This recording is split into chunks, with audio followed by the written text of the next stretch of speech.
Hoje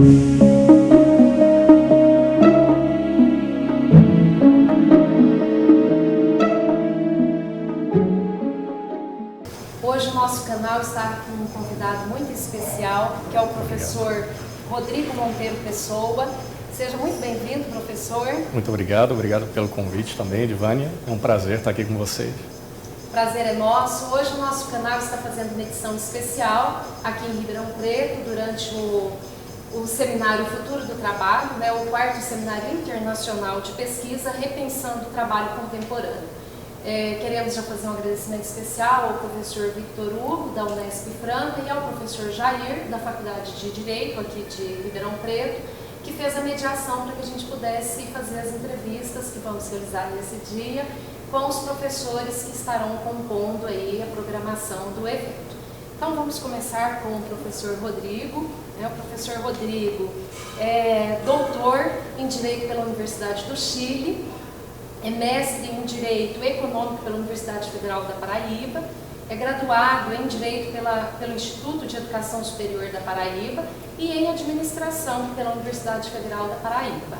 É especialista em Direito Previdenciário, pela Uniderp, é pesquisador na área de Direito Trabalhista e Previdenciário, é membro da Sociedade Chilena de Direito do Trabalho e de Seguridade Social, é membro da Comunidade para Investigação e Estudo Laboral e Ocupacional e também é acadêmico da Universidade La Fronteira, professor de Direito do Trabalho, Direito Previdenciário e Economia. E é uma grande honra, professor, então poder conversar com você hoje sobre um tema muito atual que está sendo debatido aqui no Brasil, que é a Previdência Social e também as relações de trabalho. Então nós vamos iniciar por essa questão mesmo da Previdência. Claro. Aqui no Brasil, no início desse ano, em janeiro, o atual governo lançou uma medida para mudar a Constituição, a PEC 06, que tem como principal veio a capitalização. Apesar de ter sofrido várias medidas, a gente sabe que isso é o que continua. Então a gente gostaria de ouvir você sobre o modelo de previdência chileno. Como que era antes, era um modelo público, passa para esse, então, que tem como foco a capitalização, a relação direta com os bancos. Então, se você pudesse situar esse processo de mudança e aí também os impactos, como que isso é hoje analisado na realidade chilena, na vida da classe trabalhadora. Perfeito.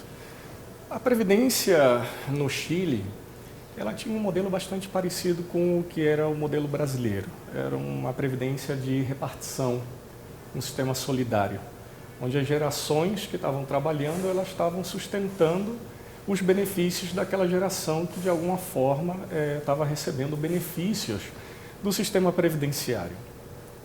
Como todo sistema previdenciário, existe problemas, e no Chile já tinham sido identificados vários deles, como, por exemplo, a existência de critérios diferentes segundo o tipo de profissão. Terminava sendo uma questão de que cada grupo de trabalhadores, por exemplo, trabalhadores ferroviários, trabalhadores siderúrgicos, dependendo da articulação que eles tinham, força de pressão, eles terminavam conseguindo melhores critérios de aposentadoria. Então, o que acontecia? Essa disparidade estava gerando uma certa insatisfação de que porque algumas pessoas tinham uma aposentadoria com a idade mais cedo e porque outros tinham um prazo maior para poder se aposentar. Porque algumas pessoas tinham um valor de benefício de tal monte e porque outros tinham um montante diferente. Então, claro, esses eram problemas, existiam mais de 100 organismos administradores diferentes de previdência. Era necessário fazer uma unificação de tudo isso para que fosse um direito uniforme e a prestação também fosse uniforme, tudo bem.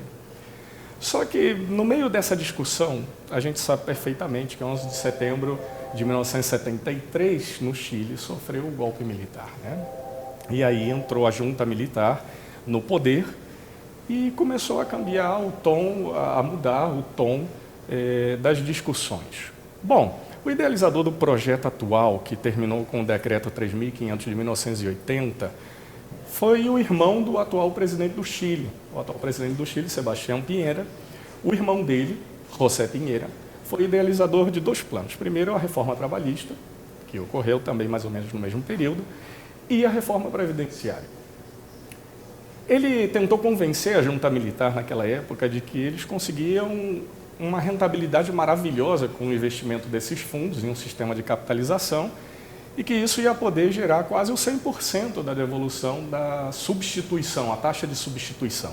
O que é a taxa de substituição? A taxa de substituição é o equivalente do que você recebe como benefício com o que você recebia na época que você estava trabalhando.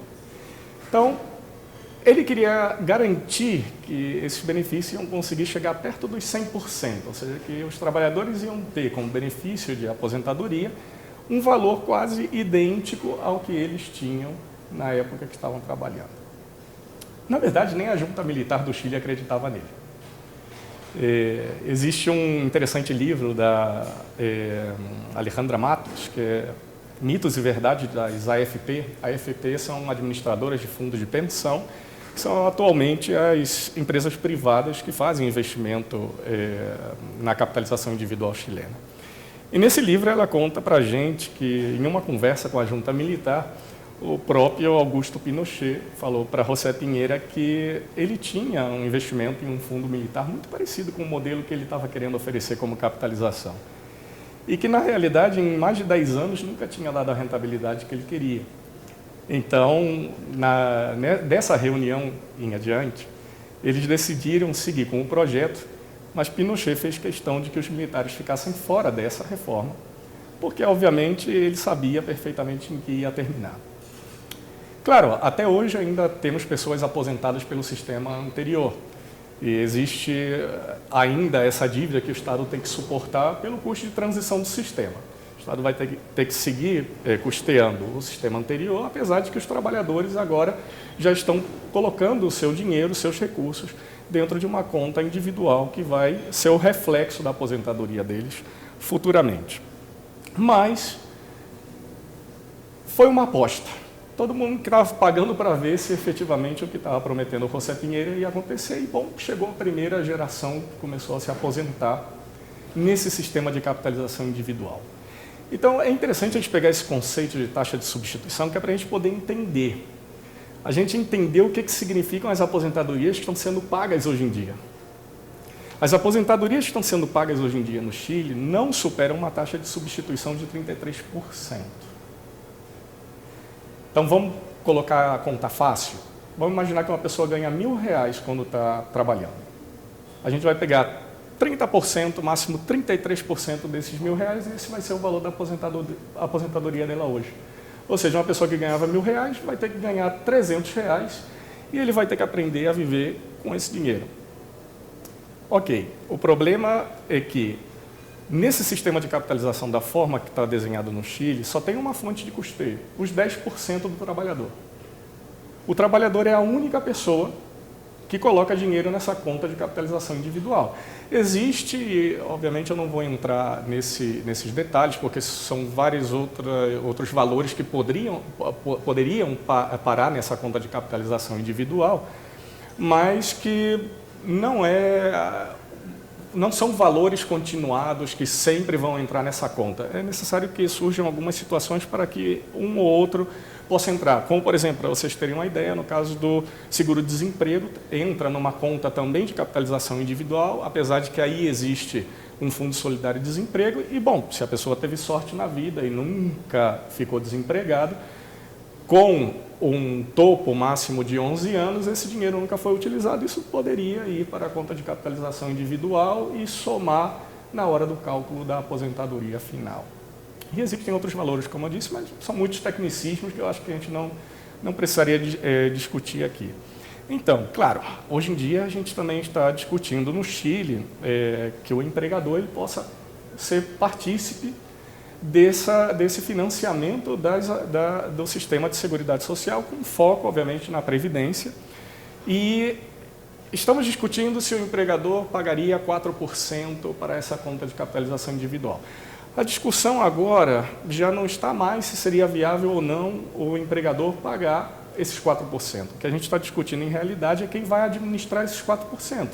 Porque, obviamente, algumas pessoas não confiam no trabalho que está fazendo a AFP, não querem que as AFPs continuem colocando a mão no dinheiro dos trabalhadores e ganhando lucros absurdos com isso, de milhões e milhões e milhões por dia em cima do investimento do dinheiro desses trabalhadores. E algumas pessoas estão cogitando a criação de um órgão estatal que possa ser o responsável pela gestão desses 4% que ainda não estão no sistema.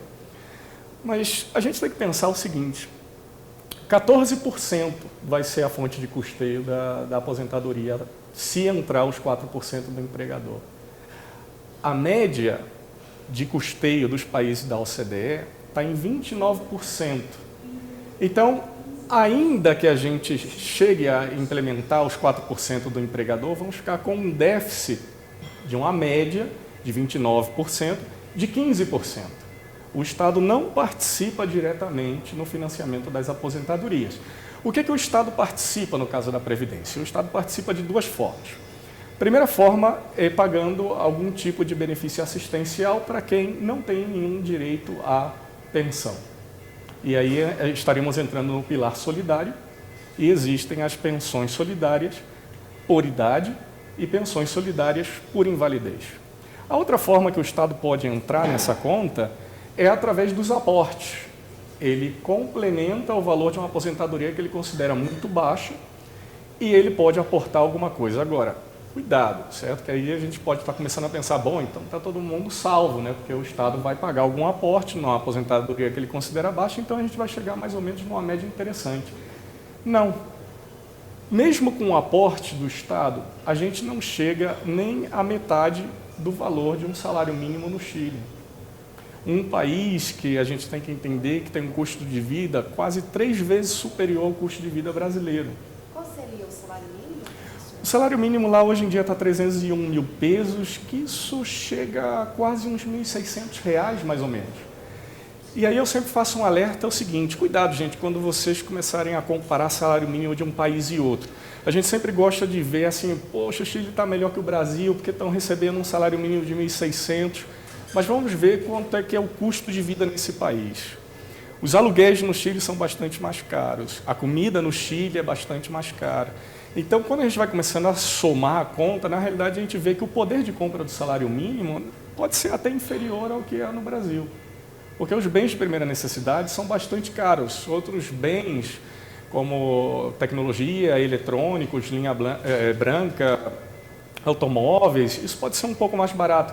Mas não é isso que as pessoas necessitam para viver. Existem outros bens de primeira necessidade que deveriam ser muito mais baratos, porque esses sim são os que as pessoas precisam para viver. Então, voltando para o tema das aposentadorias, o Estado ele vai entrar nessa conta. E o que a gente está gerando com isso? A gente está gerando uma sorte de pobreza inaceitável e pobreza aceitável. Já que o Estado ele complementa um pouco essas aposentadorias, então agora a gente aceita esse outro tipo de pobreza. Só para vocês terem uma ideia, tem uma fundação muito interessante, ela faz umas pesquisas sociais fenomenais lá no Chile, que se chama Fundação Sol. A Fundação Sol, ela sempre está acompanhando uma espécie de termômetro dessas aposentadorias, as pessoas que estão se aposentando a cada ano, a forma como a gente está gerando uma mediana dessas aposentadorias.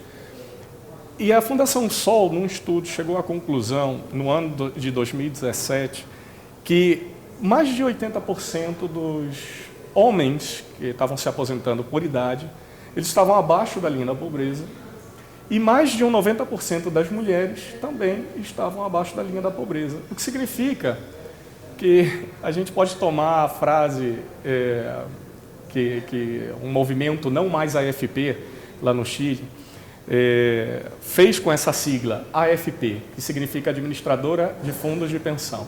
E eles disseram que essa sigla, na verdade, significa AFP, aqui se fabricam pobres.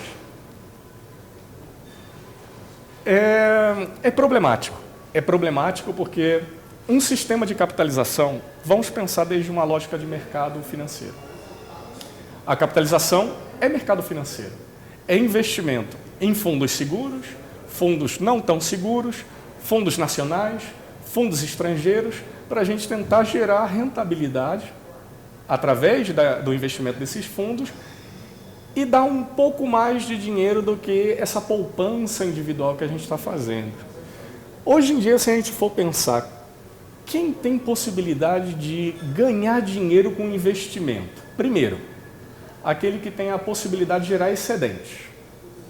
Eu já paguei a minha conta familiar, meu orçamento familiar, eu tenho uma média de bens de consumo mensal e ainda me sobra um pouco de dinheiro e esses excedentes eu posso decidir o que eu vou fazer. Eu posso poupar, deixar ele parado para pelo menos ter uma atualização monetária pelo índice inflacionário, fundo seguro, ou eu posso decidir fazer esse dinheiro girar. Eu posso investir esse dinheiro, eu posso abrir um negócio, eu posso investir em fundos nacionais, internacionais, para tentar gerar rentabilidade. Agora, a gente está falando isso pessoas que têm capacidade de pagar o seu orçamento familiar, de ter o seu consumo médio pago e gerar excedente. Só que não para por aí. Professor, e também de pessoas que têm uma formação, né, intelectual, um nível Esse é o ponto que eu ia entrar. Um nível de autonomia, né? Esse é o ponto que eu ia entrar, porque... Desculpa. Não tem problema, é uma conversa, a gente pode interromper à vontade. O segundo ponto era exatamente esse. Geralmente, esse é um mercado que necessita um nível de informação muito elevado para você poder saber a hora de retirar o dinheiro daqui e colocar em outro lado, qual é o mercado que atualmente é mais seguro, qual é o que que tem mais risco, mas que poderia compensar a rentabilidade gerada. Ou seja, o nível de informação, nem para quem é profissional, é suficiente, porque a gente pode pegar hoje muitos profissionais que não têm a capacidade de fazer esse tipo de análise de mercado financeiro. E como é que eles vão conseguir o melhor resultado possível para o seu próprio investimento? Então, o que a gente tem que começar a imaginar é que a partir do momento que a gente joga na mão de um particular a administração desses fundos, claro que primeiro de tudo ele vai pensar no lucro dele, porque ele não está fazendo nenhum tipo de trabalho voluntário. Ele é uma empresa feita para isso. Então, ele quer ser remunerado pelo serviço dele prestado. Então, para ele ser remunerado no serviço prestado, ele sempre vai buscar que a rentabilidade que vai ser devolvida tenha em consideração os custos de administração. E aí tem uma jogada legal com as AFPs, legal para eles, mas não para o trabalhador. Independentemente de que eles gerem rentabilidade ou não, eles cobram uma comissão. A comissão vai variando de 0,77%, a AFP que cobra menos hoje, a 1,45% a AFP que cobra mais. Essa taxa de administração é fixa e ele não tem que garantir rentabilidade. Ao contrário, quem sofre a perda da rentabilidade, quando ele investiu o dinheiro e teve um resultado negativo, é o trabalhador que suporta. Vai sair da conta dele a perda que elas tiveram. Então, vamos imaginar que negócio seguro é esse para uma AFP. Eu tenho uma empresa que deveria gerar sempre rentabilidade, mas eu cobro uma comissão de administração fixa, independente do resultado, eu não garanto o resultado para você, e se eu perder porque eu fiz mal o meu trabalho, você suporta as perdas. Negócio de ouro. Todo mundo está de olho nisso. E não é à toa que os mercados potenciais para entrar num sistema de capitalização, esses grandes grupos econômicos que estão por trás, eles estão pensando completamente no resultado final de ter essa gama enorme de trabalhadores colocando seu dinheiro em contas de capitalização que depois vão ser investidos e gerar uma rentabilidades milionárias para eles de uma forma segura, um mercado quase sem risco. Então isso é maravilhoso. Agora, só vamos entrar em outro ponto, saindo um pouco desses números, porque senão a gente vai terminar aqui já com a cabeça girando de tanto número. Uma informação muito importante que a gente tem hoje, um estudo da OIT, foi publicado no ano passado. A OIT estava analisando a quantidade de sistemas de capitalização individual que existem no mundo, né? 30 países tinham um sistema de capitalização individual. 18 desses países já migraram de volta para sistemas solidários. E eu vou dizer aqui, sem medo de arriscar, que os outros 12 que não migraram, os problemas vão ser de uma dessas duas naturezas. Ou porque não existe vontade política nenhuma pela pressão dos grupos econômicos que estão por trás, ou porque são países que não podem suportar o custo de transição para outro sistema de volta. E a gente tem que ter um cuidado tremendo, porque uma vez que um grupo econômico consegue uma zona de conforto, para eles poderem abrir mão disso e sair é complicado. Vamos pensar que a gente está desde 1980 no Chile com um sistema de capitalização individual. Um povo guerreiro que vai às ruas lutar pelos seus direitos, a gente tem movimentos lá constantemente, todos os anos, a gente tem, ano tras ano, movimentos, marchas que vão às ruas, as pessoas estão insatisfeitas, mas não existe vontade política de dar a volta nesse sistema que já foi implementado. A gente fica gerando lá o que eu gosto de dizer, medidas band-aid, né? A gente coloca um band-aid em cima, mas a ferida continua aí. Então, cada vez que tem uma pressão social e essa panela de pressão está a ponto de explodir, aí eles vão encontrar alguma forma de dizer que a gente está tentando reformar o sistema, de incluir o que está querendo incluir agora uns 4% do empregador, e que gera a mesma discussão de sempre, que qualquer custo que a gente jogar nas costas do empregador é um imposto ao trabalho, que vai gerar desemprego, porque vai ficar mais caro e as empresas querem ser competitivas, e isso pode refletir no que é o produto e serviço final oferecido pelo consumidor, e o único que não quer perder essa história é o empregador. Professor, então, um pouco dos dados atuais hoje. Houve essa reforma, né? O Chile hoje enfrenta um quadro de desemprego, um quadro de precarização do trabalho. Como que está essa relação? Essa mudança trouxe algum benefício para a formalização do trabalho? Certo. Olha, a América Latina, em geral, ela está sofrendo com esse fenômeno de flexibilização. Né? Flexibilização que agora está sendo um pouco mascarada com uma palavra mais bonita, para não dizer flexibilização, que é modernização das relações de trabalho. Né? Mas a gente sabe perfeitamente que esse papo de que é necessário flexibilizar ou modernizar as leis do trabalho para gerar mais emprego, nunca gerou emprego em nenhuma parte no mundo. O que gera emprego são políticas econômicas de pleno emprego e não flexibilização de leis trabalhistas. E vamos falar seriamente do seguinte: essa onda de flexibilização, ela não é uma coisa latino-americana, né? A Europa já está enfrentando essa questão já faz algum tempo. Inclusive, a gente pode dizer que eles são os autores de um modelo chamado Flexicurity, ou Flexi-Seguridade. E olha que interessante, porque eles fizeram esse modelo como uma espécie de moeda de troca. Eu vou pedir para vocês um pouco mais de flexibilidade, mas eu vou dar para vocês em troca um pouco mais de seguridade.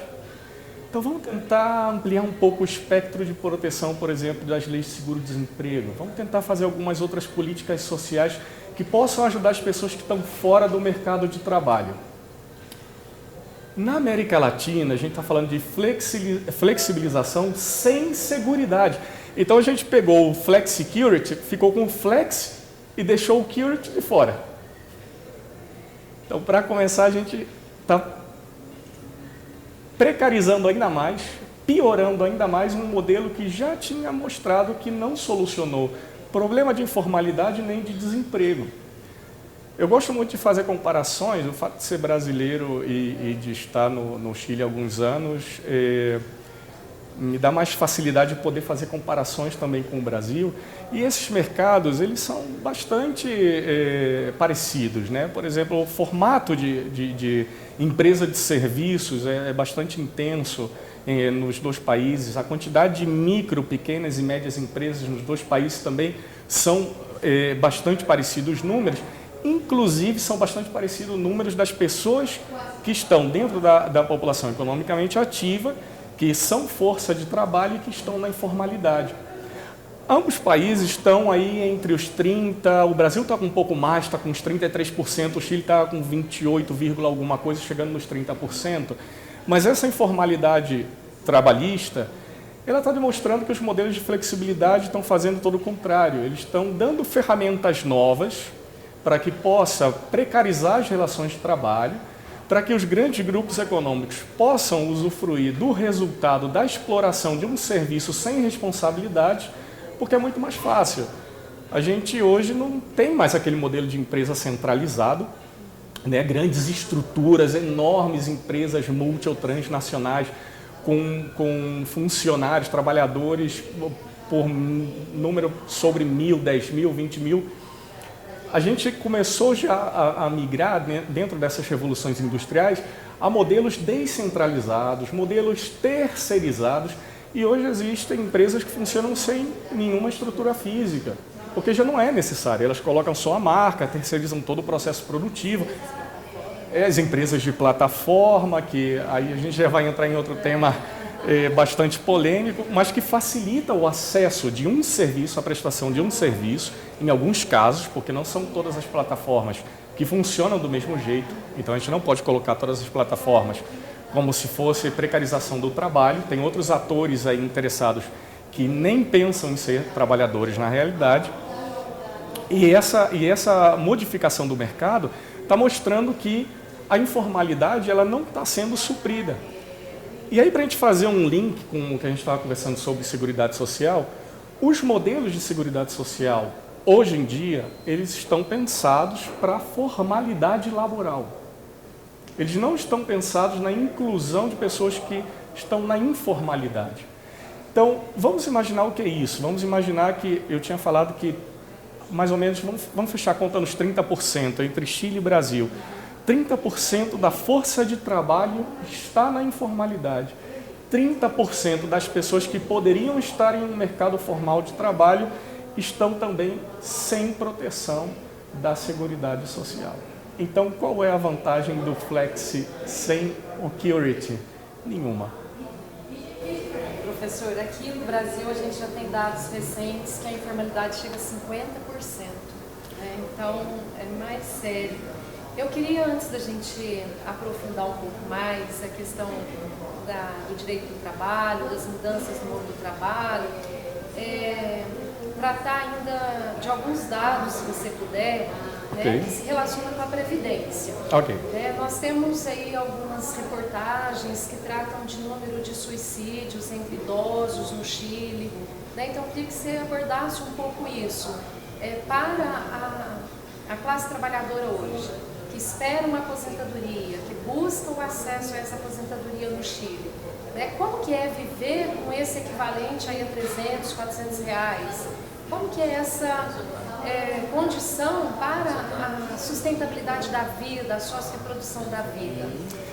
Bom, primeiro que tudo, eu sempre gosto de falar como acadêmico uma coisa muito importante, né? Todo mundo começa a associar imediatamente essa situação com o número de suicídio, que realmente no Chile é bastante elevado, é o mais alto da América Latina entre idosos, mas não existe nenhum estudo com uma metodologia séria que vincule o nosso sistema previdenciário atual com esse índice de suicídios, certo? Na realidade, uma grande preocupação mundial hoje em dia em matéria de trabalho é o aumento dos transtornos mentais.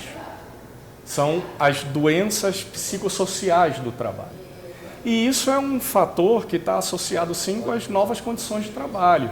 Essa grande concorrência que existe horizontal, trabalhador com trabalhador, ou seja, nessa horizontalidade o inimigo já não é mais o empregador, é o próprio colega. Eu tenho que ser melhor que ele, porque no momento que a empresa tiver que fazer um corte, ele vai botar para fora aquele que produz menos.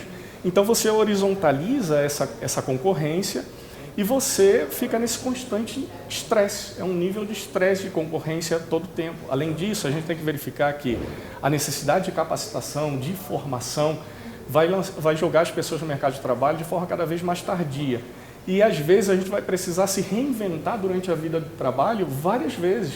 Porque com essa velocidade de mudanças tecnológicas, o que eu aprendi hoje já pode não servir ou pode ser um trabalho que vai ser extinto amanhã. E eu vou ter que encontrar uma nova educação laboral para eu poder estar dentro daquela perspectiva que o mercado tem para me contratar. Então a gente está sob pressão o tempo inteiro, sob pressão todo o tempo. E isso, aliado a falta de estabilidade nas relações de trabalho, E aliado também a esse medo de ser um dos que vai ficar de fora do mercado formal, o aumento de doenças psicossociais está cada vez maior. Então a gente sabe que existe isso, mas eu não posso associar, seria irresponsável da minha parte, associar diretamente o nosso sistema previdenciário chileno hoje com o índice de suicídios de idosos. Agora, claro, a gente tem que pensar que, apesar de que não existe um estudo com a metodologia séria associando esses fenômenos, claro que tem relação, porque pensando na Seguridade Social de uma maneira geral, porque a gente falou de previdência, mas Seguridade Social não é só previdência. Seguridade Social é previdência, saúde e assistência social. A gente tem uma assistência social no Chile bastante pequena. Aqueles pilares que a gente falou, existe alguns outros mecanismos solidários, como a gente tinha dito, o seguro de desemprego, ele tem um fundo solidário também. Mas vamos pensar também um pouco, eu queria falar um pouco de saúde. Saúde no Chile, a gente tem um extremo do outro lado do que é o Brasil. O Brasil é um sistema único. Sistema único. E no Chile a gente tem um sistema dual que não se comunica. Então a gente tem FONASA, que seria equivalente ao sistema público de saúde, e a gente tem ISAPRE, que seria um sistema privado de saúde. O trabalhador ele paga pela saúde, tanto para a FONASA como para a ISAPRE. Então, essa base parte dos 7%. Eu pago, vou recolher 7% do meu salário, e isso vai direto para o custeio da saúde. Se eu estou em FONASA, porque não quis contratar um plano privado, meus 7% vão para a FONASA. Se eu contratei ISAPRES, a base é de 7%, mas dependendo, eles vão funcionar como um seguro. Grupo de risco, doenças prévias, histórico de doenças familiares e completamente discriminatório. Mulheres em idade fértil, famílias com crianças, idosos, que são aqueles que mais precisam do sistema de saúde. Os planos vão ficando cada vez mais caros e, obviamente, o bom cliente para eles é aquele que paga e não usa. Quando vocês começam a utilizar muito a saúde, eles vão fazer uma saída forçada ao sistema de saúde, que é um aumento unilateral dos planos de saúde até o ponto de que não vai ser suportável para o assegurado, para o segurado poder permanecer nesse plano. As ISAPRES, não se enganem, ela só aceita dentro do plano de saúde delas aqueles que têm o maior nível de renda e o menor risco sanitário. FONASA fica com aqueles que não conseguem entrar nesse sistema, ou seja, aqueles que têm menor nível de renda e maior risco sanitário. E eu dizia que era um sistema dual que não se comunica, porque as ISAPRES, se elas geram excedentes na prestação de serviço de saúde, esses excedentes não vão para a FONASA.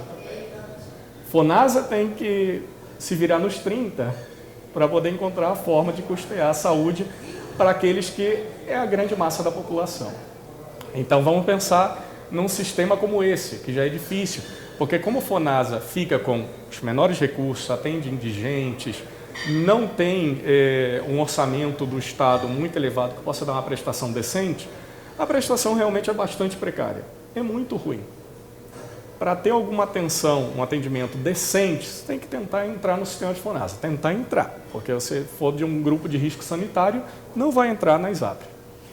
Então vamos aliar a uma taxa de substituição baixa, uma previdência ruim, de capitalização ruim, uma saúde precária, que quando chegar na idade avançada, esse grupo de risco sanitário não vai conseguir entrar na ISAPRES e vai ficar com uma situação precária também em saúde. Custo de vida alto, valor de aluguel, transporte, comida, bastante elevado. Jogando todos os nossos idosos na pobreza, realmente é um beco sem saída. Fica difícil a gente imaginar como uma pessoa idosa no Chile, nessa situação, pode encontrar um ponto de equilíbrio para manter a sua sanidade mental no lugar. É muito importante a sua fala, professor, porque o que nós estamos hoje vivenciando, né, é um ataque a todos os direitos sociais, inclusive ao de saúde, ao SUS. Né? Então, a previdência que nós estamos tratando, e você traz essa relação com a saúde, né? Hoje nós temos aí um discurso do governo né, de que quem pode tem que pagar e o desejo, então, de transformar esse direito mais seletivo, né, não ser universal. O que para nós seria, eu acho, uma grande catástrofe. Né? Ainda dentro da questão da Previdência, para a gente fechando esse tema, perfeito. Eu acho importante a gente, se você tiver, trazer um pouco a questão da concentração de renda, porque você tem um rebaixamento do custo do trabalho e uma não contribuição do empregador. Isso. Né? Então, as empresas acabam tendo um lucro, né, muito maior em cima desse trabalho, sem ter a responsabilidade de contribuir para que esse trabalhador depois venha acessar algum direito. Então, eu queria que você comentasse um pouco esses dados de concentração de renda. O Chile hoje ele supera até os Estados Unidos em pior distribuição de renda. Né?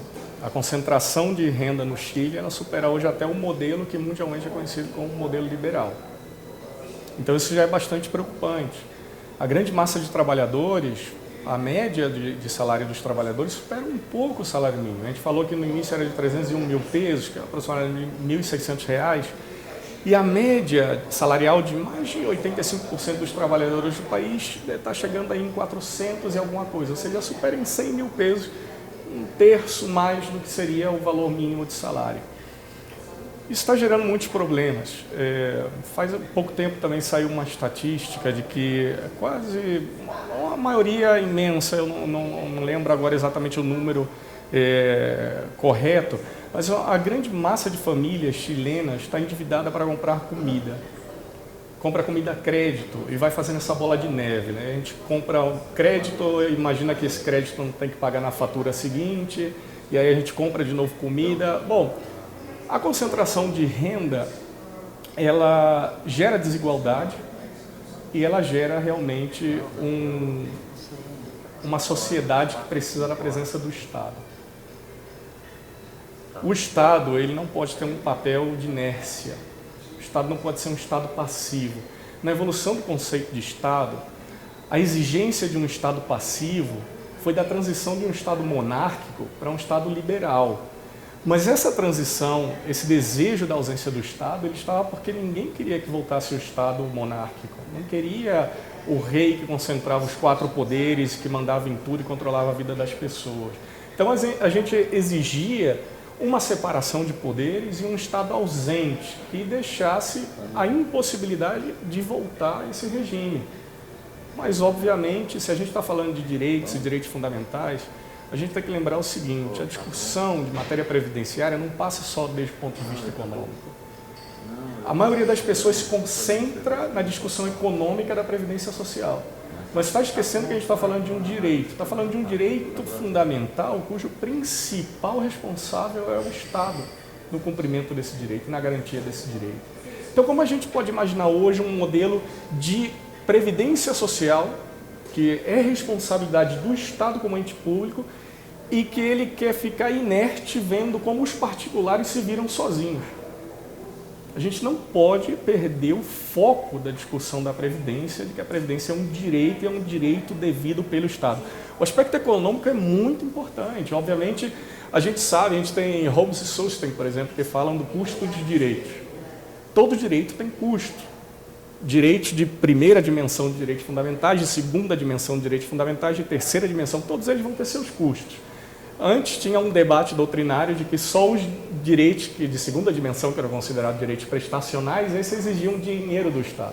E na realidade, hoje, muitos autores constitucionalistas modernos já demonstram que não é assim. Todos os direitos eles têm um custo de forma direta ou indireta, seja prestacional ou não.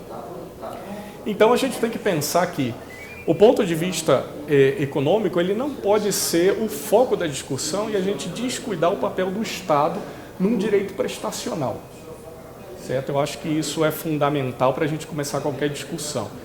Ter consciência do custo dos direitos, ter consciência de que a gente tem que conseguir o equilíbrio atuarial, que é um dos princípios de qualquer sistema de seguridade social, mas não descuidar o foco nos direitos fundamentais e no papel do Estado frente a esses direitos. A gente tem que ter consciência do seguinte: um Estado social e democrático de direito, um Estado ativo, um Estado que ajuda na persecução do bem comum, ele é um Estado que, frente a período de crises econômicas, as crises econômicas são cíclicas. Os ciclos econômicos eles vão ocorrer. Cedo ou tarde, os países vão entrar em um período de crise econômica. Mas um Estado liberal que deixa todo mundo cuidar da sua vida, ele pode auxiliar a transformar uma crise econômica em uma crise social também. Um Estado social e democrático de direito, a partir do momento que ele tem essas ferramentas políticas públicas prestacionais e políticas ativas, ele pode até passar por uma crise, e vai passar. Então, antes criticavam um Estado social e democrático de direito, que diziam que era um Estado que, cedo ou tarde, um modelo de Estado que cedo ou tarde ia chegar em uma crise.